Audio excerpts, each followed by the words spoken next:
everybody, and welcome to the Velocity Podcast. This is episode 10, and today with me I've got a very special guest. I've got with me Katy, and we've just been discussing your surname, and can you pronounce it for me? Yeah, it's Trewartha. Yeah, and it derives from? Cornwall. Cornwall, right, exotic. Okay. Nowhere exotic, yeah. So we've just been discussing loosely the purpose of our podcast and kind of the vision that we've got for it, which we've discussed earlier on earlier episodes, and kind of fitness background, and that's obviously what we've brought in for yourself today.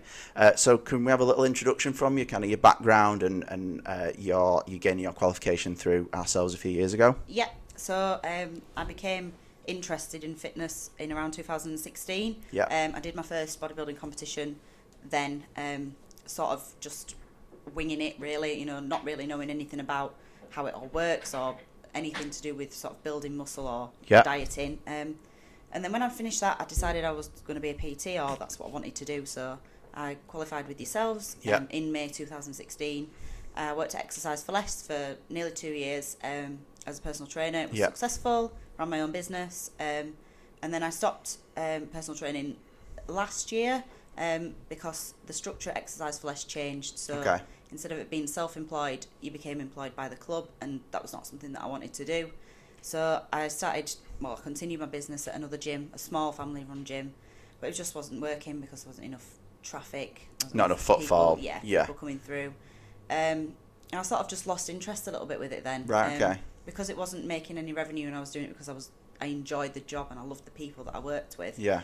It was sort of me putting money into something that was ultimately not paying me back in anything other than just enjoyment. Yeah. So it was more than a hobby than a job at that point. Yeah. So you've obviously you gained your qualification a number of years ago, and then what you're kind of doing now then in terms of work? It's completely opposite end of the spectrum. I'm a lab technician. Right. For Okay. a contract manufacturing company that makes skincare. Right. So it's not sort of anything that's to do with fitness at all. Yeah. But I got into the job through knowing one of the directors who is into fitness, so he knew somebody I knew, and it was bodybuilding. So there was a link there somewhere. Yeah, it was sort of, you've got a bit about you. Do you want to come and see if you like it here? And that's what happened. So we were meant to get you on a month ago, and obviously you had an accident at the lab or something like that. Oh yeah, it happens all the time. Right. I'm terrible with PPE, not right. Okay. Equipment that's just wearing. But we won't tell anyone, don't worry. Blasé a little bit there. Yeah. Don't do that, kids. Make sure you wear your PPE. Yeah. So you had a little incident, ended up in hospital, but I'm assuming everything's okay now. Yeah, I'm fine. Don't worry. All good. Fine. So bodybuilding. Yes. So this is obviously why we've got you in. So you've got quite a good, solid bodybuilding background. So can you think of like the first time you thought, I really want to start training this way, or was it someone introduced you to it, or how did you kind of get into it? I don't know. I'm a bit of a funny one, me. I've never really been passionate about fitness. Right, okay. I was good at primary school, and then it sort of waned off. Yeah. And I had a really good friend who was into bodybuilding many years ago. Everyone thought she was a bit of a weirdo, like, oh my God, she wants to become a man. She was like, people were talking about her because she'd sort of found a route that was a bit different with everybody else. Yeah. Because I was doing 12 classes a week, doing body combat, and I looked like a pear, and I was eating 1,200 calories a day and not wondering why I wasn't ripped. Yeah. But it was from, I had a personal trainer at Exercise for Less to do weight training once a week, which is all I ever did it. And it was sort of like, if you want a bit of direction, I could, we could do this sort of bodybuilding competition. And the first one I did, he prepped me. He also prepped Ben, who worked here. Yeah, Ben actually mentioned that earlier, yeah. And we both did the same year. Yeah. It was interesting. I went into Body Power as the first one, which was not really a good It's actually a small show, is it? No. Yeah. And I didn't really know what to expect, to be honest. So went from there, and then I just did the usual. I'd been eating nothing because I'd started on such a low point in terms of calories. Nowhere to go. Binged and then went off the rails a little bit. Yeah. And sort of decided that I wanted to do it again. Yeah. But realised that I needed to sort of have a bit more of a focus of, like I couldn't just blasé my training. I didn't really have particularly good shoulders. They needed development. So it was sort of focusing on areas that were weak and trying to train and bring them up to match the rest of me. So basically just have some time away to actually grow the muscle in the areas that you needed to. Have a bit of time off anyway. Yeah. Just, everybody says, enjoy your life. I mean, I enjoy both aspects of it, but Yeah. I guess it's just so that you can go and get pissed and Yeah. I think go out with your friends. I think for those who say, go and enjoy your life while you're doing something like that, obviously don't understand the pros of actually bodybuilding. Yeah. Obviously, prep isn't for everybody. Some people try it, they get so many weeks through and they can't do it. And maybe for those who have done it, will sympathise with the fact that it is fucking hard. It is hard work. And it changes, I think, each year. Like, the first year I did it, it was hard because I'd never been what to expect, and I was not on any food, and I was tired, and I was lethargic, and I was doing quite a lot of cardio. Yeah. Whereas this time, like more recent times round, I found it more difficult because it's not being as much pressure on myself because I've had a better starting point. Yeah. I've not really been doing as much cardio like at all. Everything seemed almost too easy, if that makes sense. Right, okay. Not many people can say that with the prep. I'm probably going to regret saying that, but like last year when I did it, I did a longer prep. Yeah. So the last few weeks weren't as intensive. I wasn't doing hours and hours of cardio. The food was still quite high. We could play around with adding more carbs in, seeing how everybody responded to different things. Yeah. But I guess the long slog of that made me think that I didn't want to do an additional show because I'd been dieting for like 24 weeks almost. Yeah, a long time, yeah. And I just got fed up of doing it, really. Yeah. Which is my let down in anything. So really. have you done, how many shows have you done? 2? Yeah. Yeah. I was supposed to do 2017, but I'd just lost the will to live a little bit then. I was doing it for the wrong reasons. Right. Like, my heart wasn't set on doing it. Yeah. I was sort of doing it to prove a point, whereas to myself. Yeah. Whereas last year, I'd sort of got a little bit more mojo back. Your head around it a little bit more. Yeah. I had a bit more of an idea of what I wanted to look like and a bit more of a focus, I guess. Yeah, that's good because, like you say, if your heart's not in it, then you're not going to do as well as what you probably could have done if you're in it. So you did the Body Power one for your first year. What was your second show? It was last year, really. It seems Yeah. like it should have been the year before, but I did the Saxon Classic. Right. Okay. Yeah. I think it's in Birmingham or Newcastle.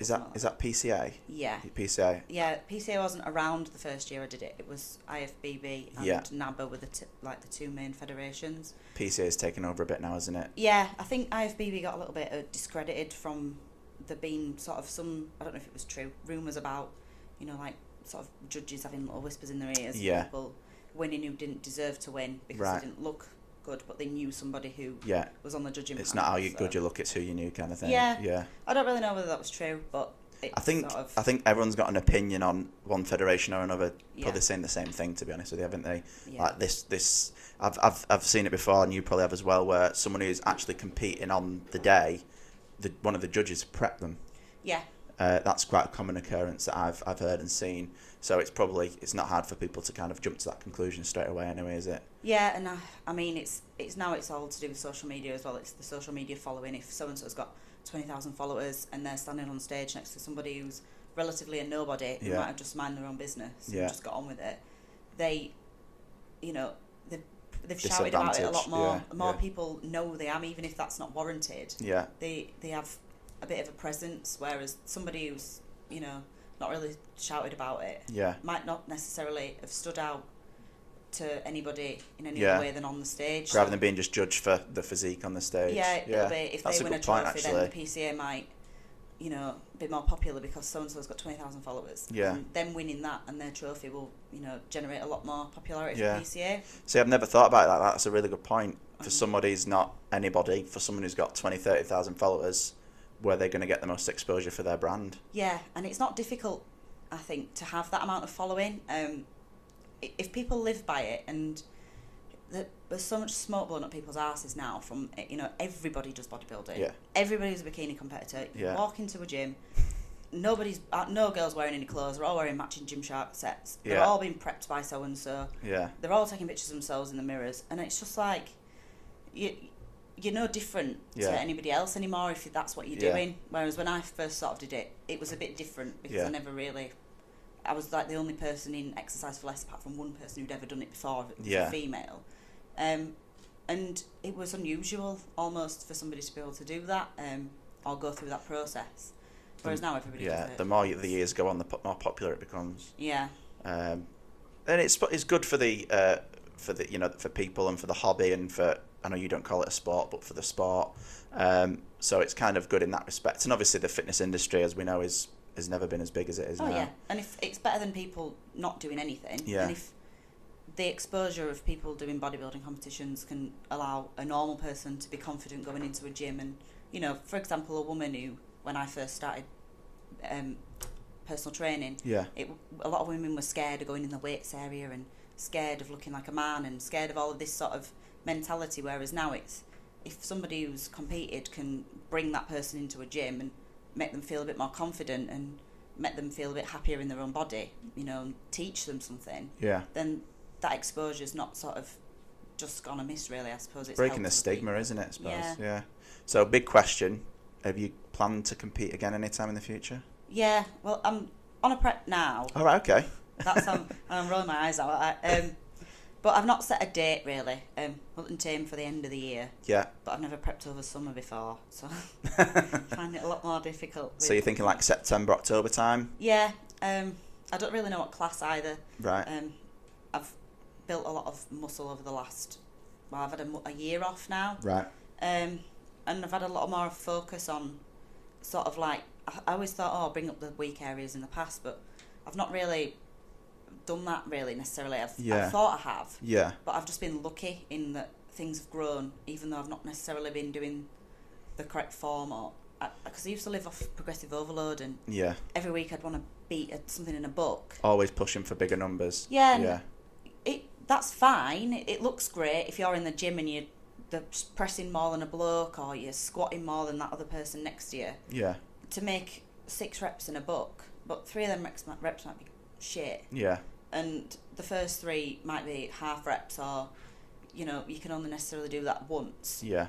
Whereas now it's sort of like I've been training a bit more efficiently, so I'm doing a balls to the wall top set. Yeah. And I'm targeting muscles and trying to use them with my brain as well as just throwing weight about. Yeah, mind-muscle connection kind of thing. Yeah. Do you use a lot of compound movements in there? Yeah, I don't really do barbell squat anymore. I used to love doing it, but that's only because I was good at it, because my range of movement's so small. I can lift. Wow. Advantage, yeah. But I've tried to incorporate a few deadlifts and things, which I've always hated, because I never got taught how to do them properly. Yeah. So when I do it, I just squat it, like I squat the bar. Yeah. And then I fell out with it, because it was like, I'm not doing it right, and everyone was always doing it wrong. Yeah. But it's just training, like, efficiently, you know, warming up, doing a top set, maybe doing a deload set, and then just moving on rather than doing 3 working sets and trying to hit them reps and trying to do certain things in a certain way. It's now a case of going in, doing the exercises, pushing and giving everything for maybe that one set, that one top set, rather than 3. Because I always did 3, but when you know you've got 2 more to do, especially when you're on prep, don't you? Yeah. And I think basically it's just training smarter, isn't it? Training more specific for what you know you want to achieve. Yeah. So what areas have you kind of been working on over the past kind of 6 months that you wanted to bring in? My back's been shite forever. Just because I've never used Everyone's your own worst critic. I've got giant biceps, because all I did was just bicep curl everything, you know, like. So it's been a lot more focused on to actually using my back, using my lats, rather than just using. I've got giant traps as well. Yeah. Because it's just like that. I was going to say, traps can take over, can't they, quite easily? Yeah. Yeah. And sort of bringing up my hamstrings, and really to get a bit more of like a balance in the way proportions, that I look. Because I've always been lucky to have decent glutes, and my legs are all right, but they've never been in condition. So it's sort of just making sure that everything's balanced, and I obviously you don't know what it looks like until you diet right down. Gosh, yeah. But you've got an idea of what you want to look like, yeah. I'd feel better now knowing that I've actually trained properly for those things, and trained, you know, wisely, rather than just throwing weight about and trying to picking up as much as you can, basically. Yeah. So we're gonna have a quick look at your pictures now from your first show. So Brandon, if you just want to put the first one up. So this is from, did you say 2016 was your first year? Yeah, it was when I had Body Power. Body Power, so quite a big show. I'm assuming it's a big category. Yeah, well, massive. Probably 20, 30 plus women, I would guess. And this is bikini? Yeah. Yeah. So this was your first prep, and you are obviously very, very lean there. Yeah, that was the one where the starting point for food was like 1,500 calories. So I ended up, I think, on like I was on like 700 calories for some of the Wow. last weeks, and do you know, it didn't bother me at all. Like I was just accepting of it because maybe I was blissfully ignorant in the fact that You just thought, this is what I need to how it do. is. Yeah. You know, it's such a focus on that year. Yeah. And then I stood on that stage. I thought, oh, brilliant! I've got a chance here. I didn't have a chance. You know, like on reflection, like you look at everybody else. My Yeah. posing was terrible. I just didn't. I'm short, so when I'm stood at the category I was in was like 163 centimeters. Right. Like, so it's short bikini. Yeah. I'm only 152 centimeters. Yeah. So the girl who won is like 11 centimeters taller than me, which you don't have a ruler, but it sounds. Yeah, I don't know. Yeah, like, you know, proportion. If you put it on a human body, you can see a massive difference. Yeah. Yeah, and the class is very much about having a long, elegant, elongated, balanced frame. And because I'm little, I'm quite blocky, and it didn't Didn't want fit for you. me. Yeah. No. So it was either build more muscle, which is ultimately what I did, just by chance a lot of it, Yeah. or to go into toned figure. Yeah. But I didn't like toned figure. I don't know why. I've never liked the look of a toned figure girl. I felt Right. like it's never really here or there. They're quite soft, Yeah. but they're not. I don't know. I always feel like they need a little bit more conditioning, but that's Yeah. not what they want from the class, and that's not what I wanted from myself. So. I think a lot of girls, again from what I've seen, they get moved up to athletic. Yeah. So they'll aim for toned, come in a bit too hard, Yeah. and then they'll just get moved up. Yeah. And obviously there's quite a big jump in terms of the actual look for athletic. Yeah. So yeah, I kind of see what you're saying, where tone's a little bit in between. Yeah, and I think the girls who nail toned nail it well, and then Yeah. they never move the class because they know almost that they fit in there and they know how they're going to fit into that class. Yeah. Whereas other, like bikini, if you're a bikini girl, some years you can win, the next year you can come in and you might not necessarily be as the same as the girls that have turned Yeah, up. Sometimes yeah. they want it softer, sometimes they want it harder. Yeah. Whereas toned figure always seems to be consistent in the girls that, and the look as well. That they're going for. Yeah. Yeah. But That makes sense. It didn't fit what I wanted to look like, No. really. So then, if we jump onto your second picture, which is from your second show. Yeah. So is this, what category is this? This is the PTA category of trained bikini. Train bikini, right? And it was a new one, and I aimed for it because I wanted to be bigger, but I knew I wasn't big enough to be athletic at that point. And I think the idea of trained bikini was to be a bikini girl, but with slightly more conditioning. Right. That what didn't quite fit athletic, because Right. Okay. So again, in between kind of Yeah. thing. Yeah. it was all right. The class one was the girl who beat me, Jade, is the one. She won the worlds. I mean, she's phenomenal. Like, Yeah. she was just like brought everything to that So class. did you come second in this one? I came third. Third. There's a little bit of an eye roll there. I knew the thing was, my posing has always let me down. I've Right. never had a stage presence where I felt confident to go and swing my hair around, and Yeah. which is why I'm quite glad I've moved out of bikini, because the posing is quite feminine. It's quite It's a T-walk, isn't it? yeah. Yeah. And it's a lot of it shaking your hair and flowing your arms about, and I've never really sort of. It's not really you No, kind of thing. I feel really stiff and awkward, and you can see when I'm posing on some of the things, I'm like, Yeah. all Bit crunched up. robotic, yeah. So I fell down a lot on my posing. I got the feedback like everybody does, and it was just like, yeah, you're posing shite, so Right. go away and do something about that. Right. So then your next one that you're planning for prepping, you obviously said you're not 100% sure. Is it going to be more trained bikini? No, I'm going for either athletic or trained figure. Right. I didn't really know what I wanted. I know I wanted to do athletic, but Yeah. at the moment, the bloke who's coaching me, Yeah. Dan Welburn. Yeah. Shout out to you, Dan. Little plug there. He'll Yeah. appreciate that. Yeah. He's not really sure where I sit at the moment. Right. So I'm just sort of winging it a bit this year. Yeah. You know, like diet down. They're both similar in terms of what the posing is like. Yeah. And it's more of your quarter turns. It's your bodybuilding posing, your biceps. So like your double bicep pose from the back, sort of like toned figure posing. Yes. Yeah. But we'll see how I get on. Again, I haven't practiced that as much as I probably should do yet. But Yeah. I feel like I'd be more happy in that class, and just sort of seeing what I look like when I diet Yeah. properly. So with your posing, have you got a posing coach? Yeah, I use Michaela. I can't remember what her name is now. That's embarrassing. McDonald. There you go. She won and became pro from PTA as in athletic figure last year. Right, so she's walk the walk kind of thing. Yeah, and I followed her for a few years, in just sort of like, you know, seeing where she's been, because when I wanted to do Bikini Trained, she was like my poster girl almost, you inspiration. know, what to look like. Yeah.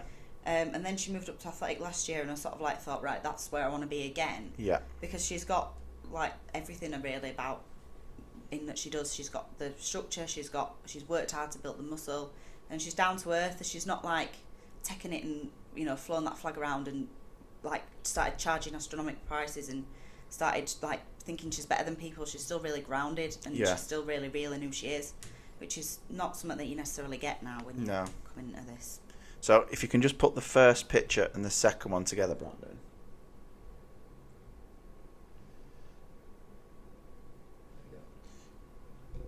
Now the difference on that is pretty exceptional. I mean, obviously the pose is slightly different, but in terms of like your waist, you're still obviously really, really lean, but you just don't look as drawn in. Your legs and your shoulders obviously are a lot bigger in that time. So is it 18 months, did you say, between those two? Yeah, about that, yeah. Yeah. So in terms of, can you remember your stage weight on each of them? Yeah, I was 7 stone on the first one, and I was 8 stone Christ. 4 on the right. 7 stone? Yeah, no, it was awful, That's like a teenage. It's horrendous, yeah. isn't it? Yeah. Wow. I mean, the second photo, I wasn't quite there with the conditioning. Yeah. I could have done with just been a little bit harder. Yeah. So I could have probably done with an extra couple of pounds off. Yeah. But yeah, I mean, the difference is when I've never seen them side by side, because I don't tend to do a comparison of. Well, there you go. There's the first time seeing them. Yay! So you obviously you can't deny that there's a huge difference between those two photos in terms of progression, and obviously, hopefully, we'll see a third picture at some point. In the next few months or so. But I always think it's interesting to look back on, especially stage photos. I can't believe you've not done it in terms of just seeing your actual progression side by side. But yeah, I think that's a pretty good 18 months, that. It was worth doing all them lateral raises. So moving on, so we're going to talk a little bit more about not only physical effects but psychological effects. So have you struggled in terms of being stage lean and then coming away from that and eating like a normal diet? Did you reverse diet? How did you kind of go about that? The first year I really struggled. Okay. Because all I was thinking about were just like, I was watching videos of like chocolate cakes and, you know, like, oh, I can't wait to get my life back sort of like thing. Yeah. And I rebounded really bad out of that and ended up putting on loads of weight, and then I just couldn't control it because it was like, oh, I've got freedom now. It was like somebody had almost like opened the door for me to be able to just eat whatever I wanted. Yeah.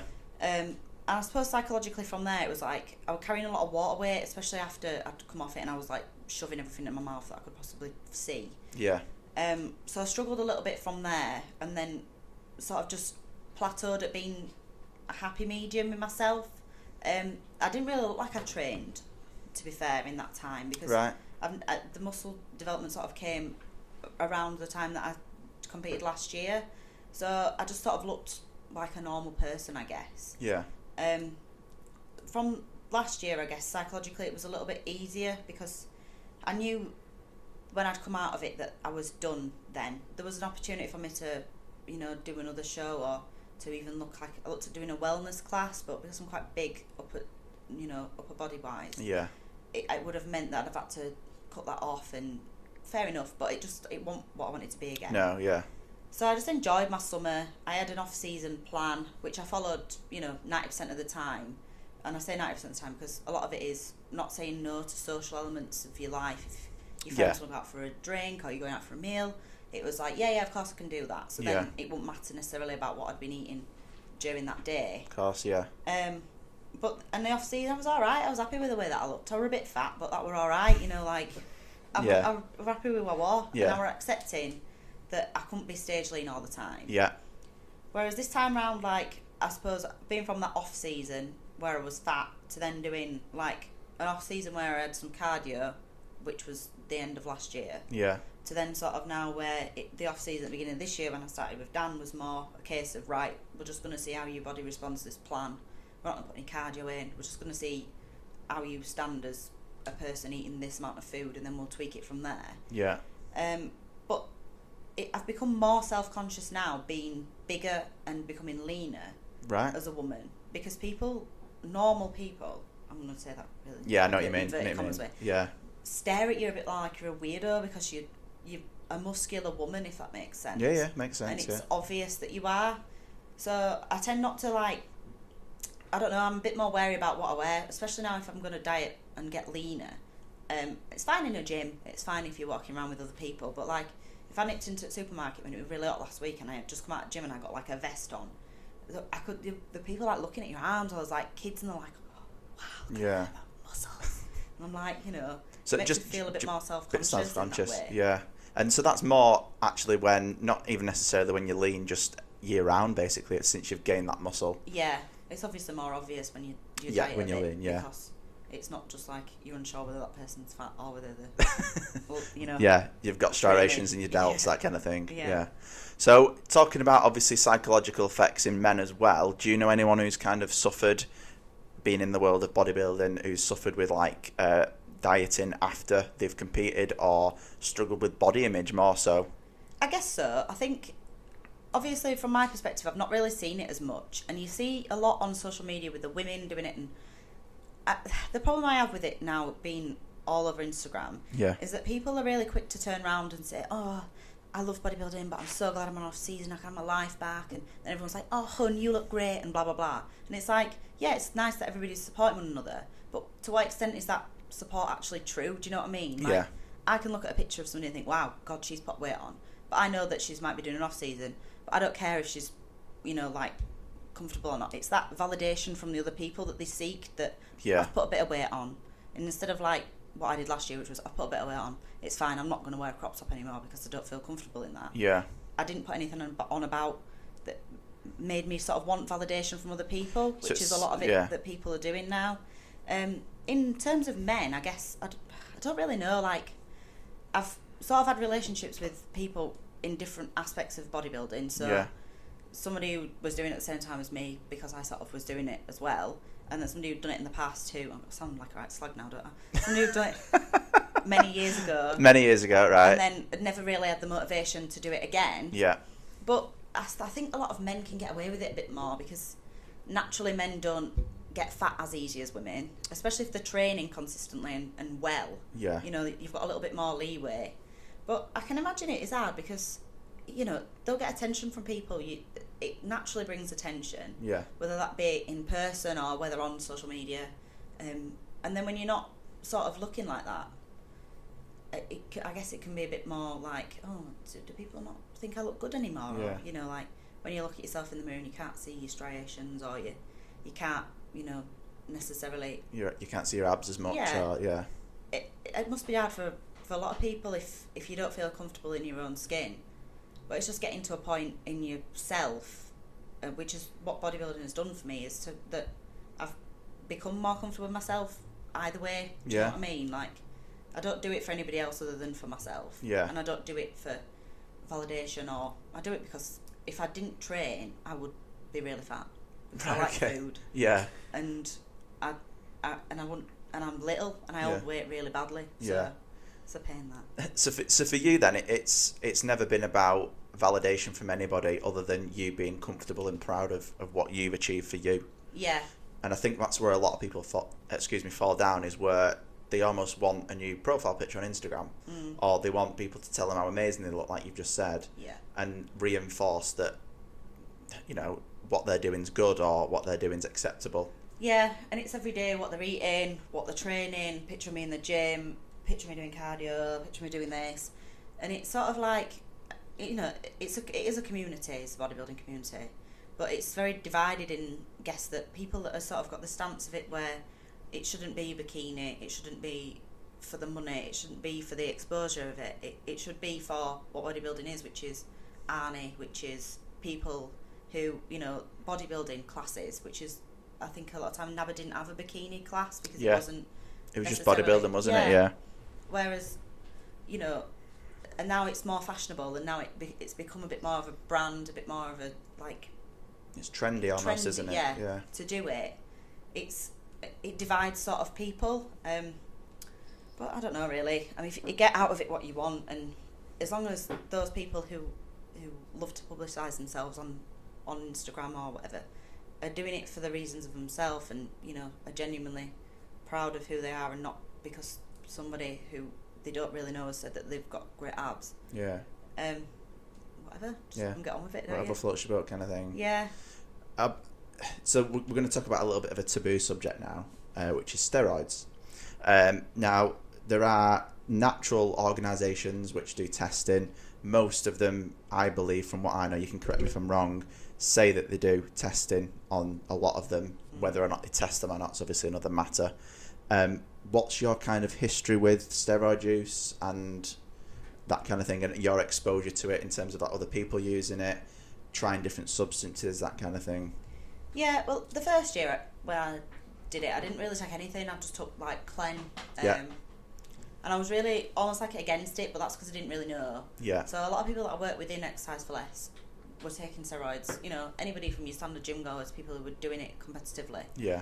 And then the second year that I sort of got into doing it, I was like, people would suggest things like orals, like Anavar.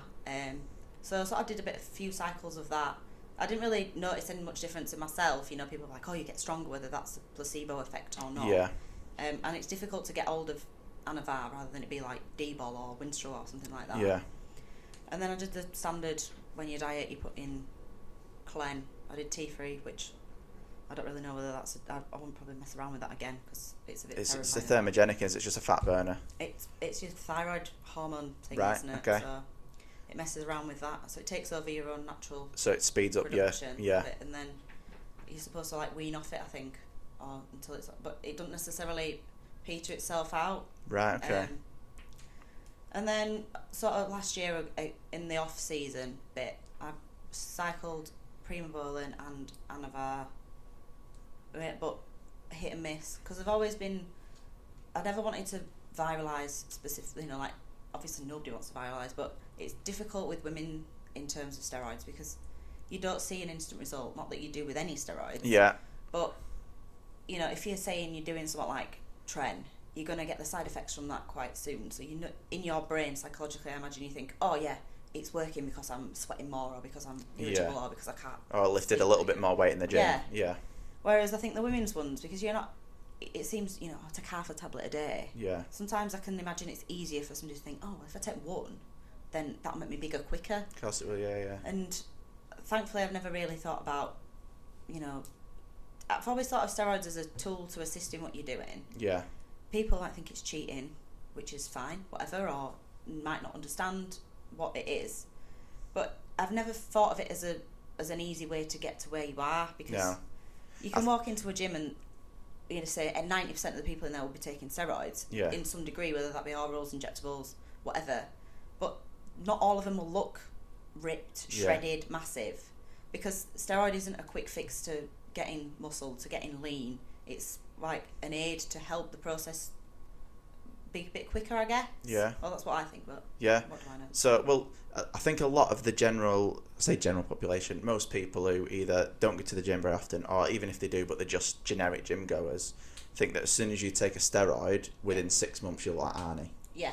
And that's the misinterpretation with a steroid. Like you've just said, it doesn't automatically give you those results.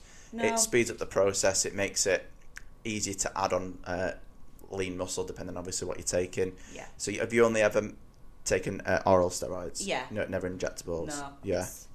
I'm too terrified to do it myself. And, I've never really... I found results from doing mild steroids, from dabbling with orals and cycling and not been, on them all the time.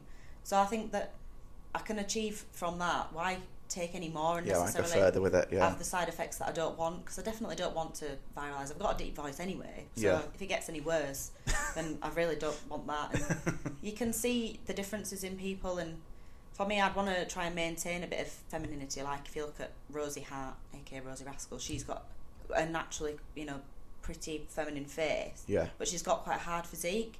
Whereas I think some of the more hardcore bodybuilders that might have been around for a long time who have dabbled with that, especially women, you can see the fit changes in the face, they age a lot quicker, the hair's falling out, and I don't love it that much to sacrifice those things, if that makes sense. Yeah, absolutely, yeah.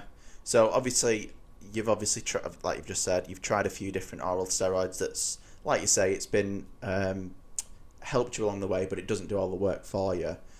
Do you cycle them correctly? You don't, obviously, no abuse in this. Like, you don't take them year round. You cycle them for weeks at a time or whatever. Yeah, I guess I've just had advice from people that I've known who've done it before and who have like educated themselves in how to do things correctly. I guess it's for men.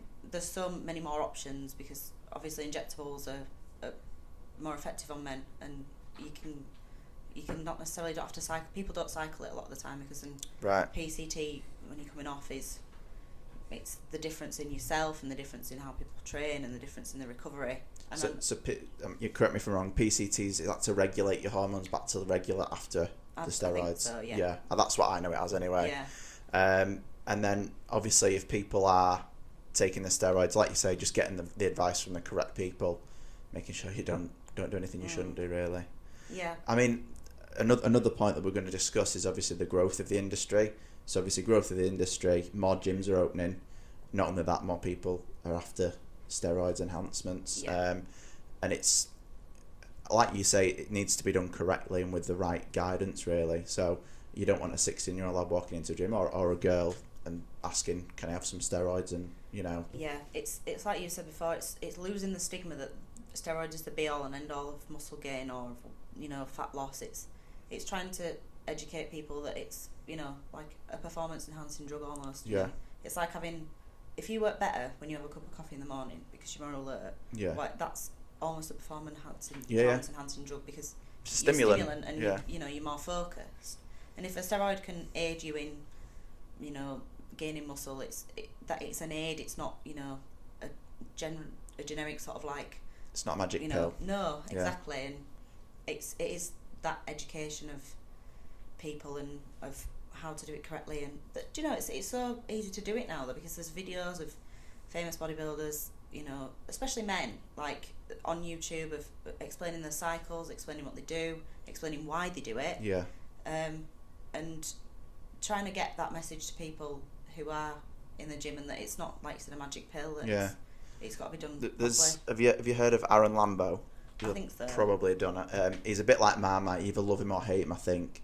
I think he's a southern guy, but he's trained quite a lot with like Lee Priest and things, and he's really totally honest with what he takes, how he takes it, why he takes it, that kind of thing, and he doesn't abuse it, and that kind of honesty I think it is becoming more popular. Yeah. So have you heard of he's more on YouTube, Brandon Harding? Have you heard of him? I don't know. I'm really rubbish at following people in this industry. That's fine. That's all right. But he's a younger guy. He's only like early 20s, and he's BPI and Alpha Elite, maybe, is that right? Alpha Elite. And he came out, I think it was last year, that he takes steroids when he's prepping. He did Body Power Show this year. All right, cool. Did he win? Yeah, he won. He won it. He won the juniors. I think is he 22? Yeah. But see if you can get a picture up of him. He's in really, really good shape, and he openly admits every time he's in prep, he takes his steroids, and I think that was a big, brave thing for him to do at such a young age, where he's sponsored by these companies that are. I do recognise. Yeah, who aren't like massive advocates of, obviously they don't want obviously an athlete who's saying they openly take steroids. Yeah. But it's actually done really well for him. I mean, you can see he's in really good shape. Because there's no point in denying it. I don't think, because I don't have anything against natural bodybuilding competitions. No. The only sort of like aversion I have to those sort of things are that they take almost, I'm going to call it a veganistic stance. Right. In that they will shout about the fact that they're a natural bodybuilder. Yeah, everyone needs to know. A vegan will shout about the fact that they're a vegan. Yeah. And that their views is pushed upon people. I'm a natural bodybuilder. I've done it the natural way. You're cheating. You're doing this. And it's like, fair enough, you've done it naturally. You know, credit to you. But in my opinion, you don't look as good as me because you've not taken steroids. Yeah. And as you can probably see from a lot of things, the natural bodybuilding federations don't get the same press or the same exposure because the people who do it don't look as good. Yeah. And that's just the truth of the matter.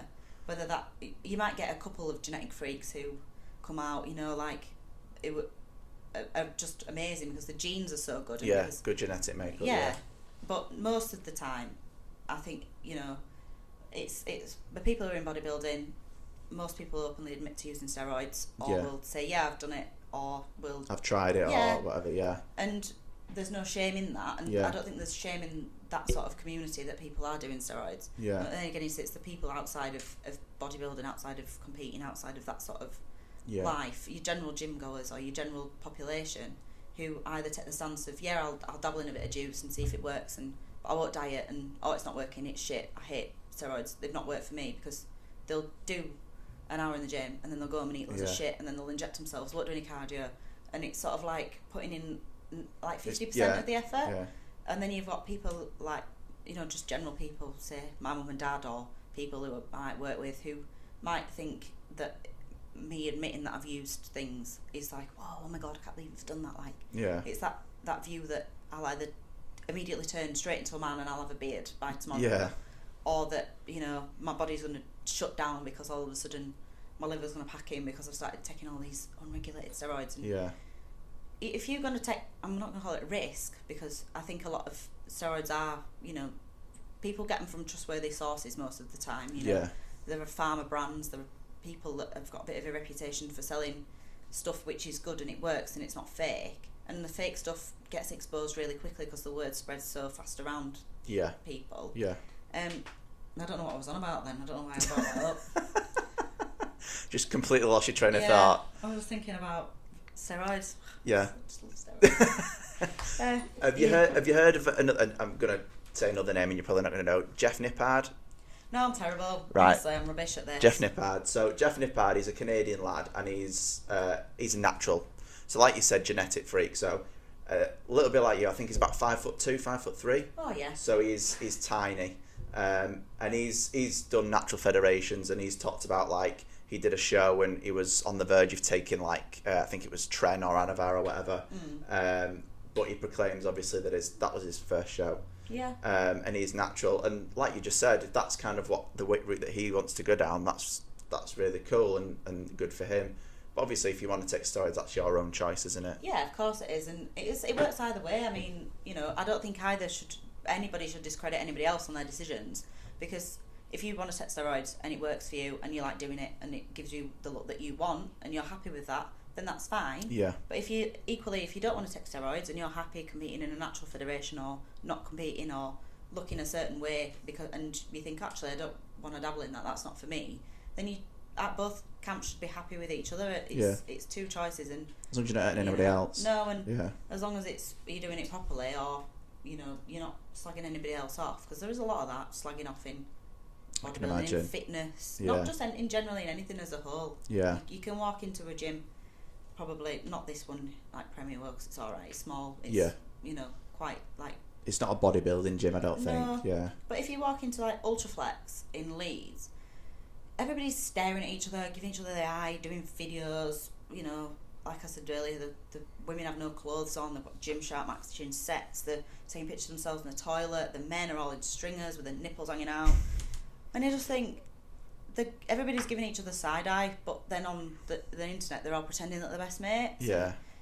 It's one of them things. It's bit like of a fake way of doing things. People are forever gonna criticise one another for whatever choices that they make. Yeah. No, it's a valid point. Valid point. Pearl of wisdom. So as we were pulling your photos up from your Instagram, if you got it there, Brandon. Instagram. But it was like, just go to the top. That bio's awesome. So if you can't see it says 152 centimetres of pure unadulterated rage. Yeah, it's true. I like complaining, double denim, and waving at dogs. Yeah. That's a solid Instagram bio, that, isn't it? I like that. That's quite a little bit different. Well, I used to do the whole bodybuilder with a little bicep woman emoji. with a thingy or whatever. Yeah. And then, I've been down that route, and if I won something, I'd probably put that I'd won something, because First I'd be quite place in. proud of that. Yeah. Probably wouldn't put it in like just a trophy and what I did. I'd probably be like, wow, I did this and what a moron I am, because I'm quite sarcastic. And my Instagram posts when I used to be a PT used to be more like trying to educate people. I'd do a training video and I'd try and talk through what I'd done. Like teaching and points. reasoning. Yeah. Whereas now the stuff I put on is just me taking the piss out of myself, because there's so much of it where I tend not to put training videos and training pictures on a lot. Like I did before Christmas, I suppose, when I'd sort of wanted a little bit more validation from the people. I got dumped. I was a bit sad about my life. Right. Whereas, like, I've just sort of thought now, like, all right, I'm strong, I can do this, but I ain't gonna, you know, I'm not trying to put anybody You're just having a laugh with it, kind of thing. Yeah. And I've been living a bit of a mixture of life. Like, I tend to, like, you know, I put that video of the squatting on. That was when I was trying to, like, tick boxes in a book. I was doing progressive overload. I wanted to hit a target of whatever it was for the year. Yeah. Whereas now, if I went in and I could only squat 100, but I did decent reps, and I felt it in my muscles, I'd be a lot happier than sticking 130 on there and doing 8 half reps or 8 reps and with them not being... you not being happy. Yeah, so it's sort of changed, I guess. I just take the piss out of myself now most of the time. It's a good way to live though, isn't it? Not taking your life too seriously. And going and doing it, that's the contentment I guess I've got now in where I am, is that I'm doing it because I actually like doing it. And if I wasn't competing, I'd probably be alright now. Like, I'd probably be happy with where I am in my life. Yeah. Bodybuilding used to be a massive, like, the main thing that sort of took over everything that I did, and it was almost a limitation, whereas now it's like I'm happily using it as, it's a part of my life, but it's not everything in my life. Just part of it, like you say, yeah. So it's just sort of being happy with where you are and what you're doing. Happy in your own skin, kind of thing. Yeah. So you've obviously got plans to compete later this year. You're not sure what Fed or what... Will it be PCA? PCA in September. Yeah. I think it's Manchester. Yeah. For no other reason than it's 10 weeks sounds better than aiming for, you know... Yeah. Just not for really something in next April, or say we might compete early next year, or whatever. Yeah. But I've not really committed. I mean, this year it's I've got a lot more people who are supporting me, and a lot more people who were, you know, who were not into it, who were just happy to come and watch us because, you know, oh, it's my mate on there, you know, woo, let's have a little bit of a party about that. So just a better place in your life, really, more than anything. Yeah. And I'm just content with where it's going. You know, there's not any pressure. Yeah. I put pressure on myself before to do my cardio in the morning, and if I didn't get a meal at this time, it was the end of the world. Whereas now it's like, I haven't done my cardio yet, but I'll do it later. Here, I can go and do it at 8 o'clock. Nobody cares. Nobody's looking at what time you do it. Yeah. It doesn't matter. Yeah. As long as it gets done. Yeah. And it's been a lot better in that respect, because it's a little bit more relaxed, less pressure on yourself. That's good. So obviously you was PTing a while ago, and you're not. Have you got any plans in the future to kind of go back into that industry?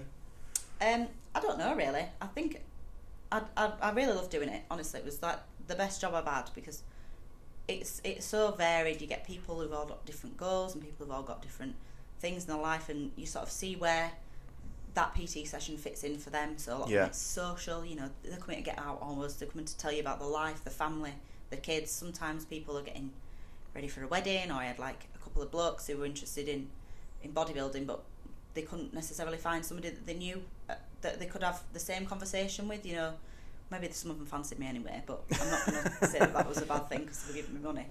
I'm not in a sexual way. Yeah. But yeah, I love doing it. It was great, and I've mostly been quite good at it because I did quite well. But for me now, I suppose if I were to go back into it, it would be to just sort of dip my toe in now, because I want to make a career of where I am. Right. So you enjoy the job you're currently doing? Yeah, I love it. Yeah.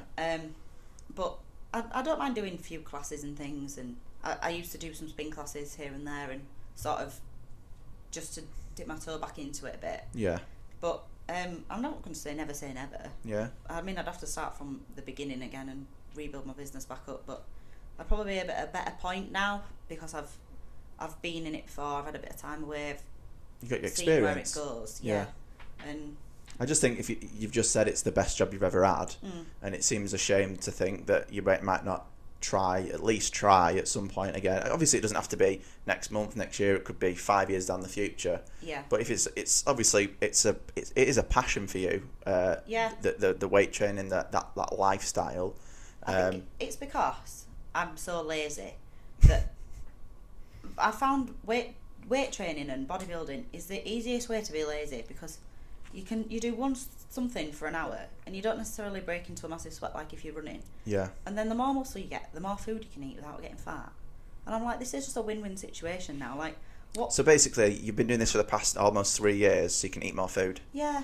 I started on like 3,000 calories, and I won't putting any weight on, and that's not a lot. That's a lot of food for like a really good small metabolism. person. That. Yeah. Yeah. So if I can eat some bits of cake here and there. Not now, but Yeah. in the future. Yeah. And not feel the guilt about it, or not feel like I needed to run it off because my body's just going to utilise it in a better way. Yeah. And everybody should do it. Get loads of muscle. It's a good tip, that. Top tip. Train more and you can eat more. Yeah.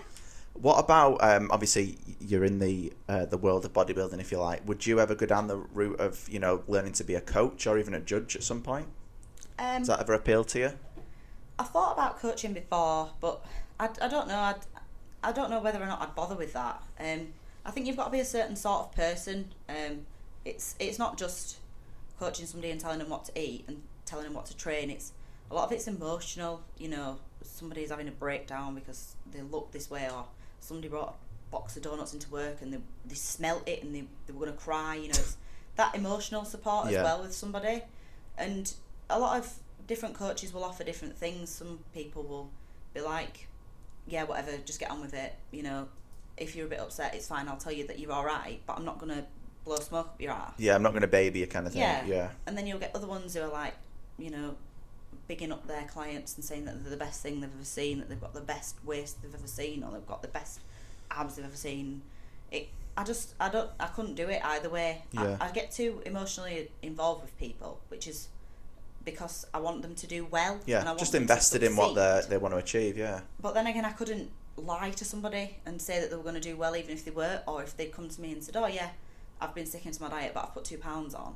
Then a little bit of me wouldn't be able to turn around and say to that person, actually you're a liar. I'd be like, all right, like too nice almost. But yeah. It's fine. You've got to be a certain kind of person to be able to do that job. Yeah. And judging, it doesn't really interest me. No. I don't follow a lot of people on Instagram who compete. I used to. Yeah.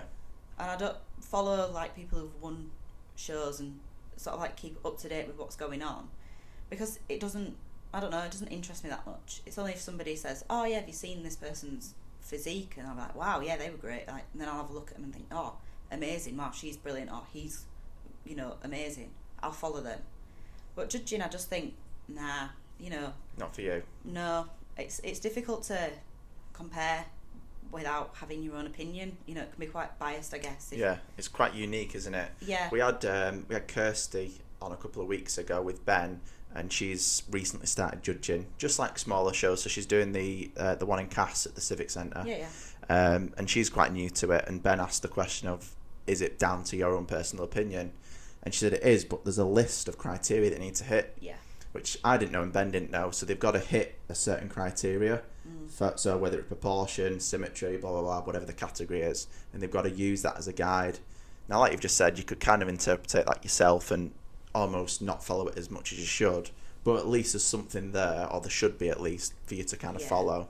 And, like you said before, with somebody and it being a judge of, or a case of that judge is their coach, I don't know how you'd sort of pull yourself away from that. You know, the best judges are probably the ones who are the oldies, who have been doing it for years, who don't have any presence online. Don't even have Instagram. They just turn up on a Saturday afternoon and give up the time to do it because they love it. Yeah. And they don't know anybody. They don't know that she's prepped by that person, or that she's got that amount of followers, or he's sponsored by this person, or whatever.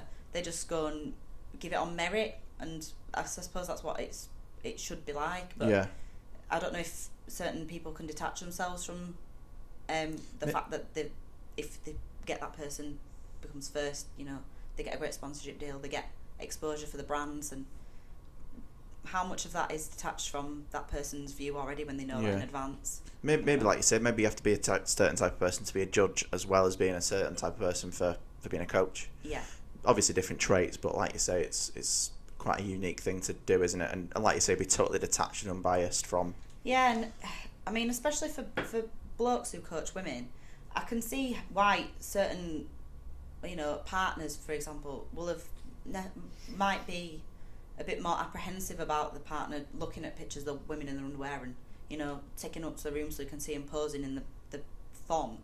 It must be difficult for either party in a relationship to have that sort of in the mind and think, oh, well, if she looks amazing, having somebody on the phone saying, oh, I'm having a bit of a meltdown, I need your help, and thinking, is that all they want from that, Yeah.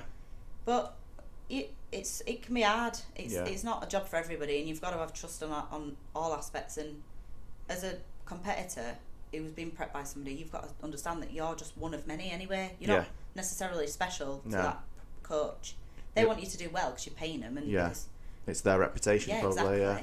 But equally, you're not like the only person that they've got. They might have 15, 20 other clients that they're prepping. Especially online people, they might have hundreds of them. Yeah, exactly. Yeah, it's good point that you've made there.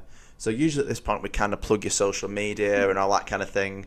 But obviously you're not currently taking any clients. If anyone does want to follow Katy, It's just my name. That really stupid surname. We'll make sure we spell the name, because I don't know if you'll be able to see it on the board. But that's Katy on Instagram if anyone wants to give her a follow. Did you have a Facebook page for your PT? I did, yeah, but I don't think it still exists. Right, okay. Quite good though, to be fair. I used to put stuff on that were a bit more informative, but now I just don't really care. You just take the piss out yourself. Yeah. That's fair enough. So that's Katy on there. Anything else you want to cover? I don't think so. Anyone you want to give a shout out to? You've already shouted out your coach. No. No? No. No? That's everyone who knows me. So that's it. Thank you very much for coming in, Katy. Thank you. No, it's been really good. So if anyone wants to follow Katy on Instagram, just type in that name. We'll leave a link in there so you can all spell her surname, and I'll try and say it because I struggle anyway. And thank you for listening and watching if you're on YouTube. If you'd like to leave a comment and a like and subscribe, that would be brilliant. And thank you very much for listening.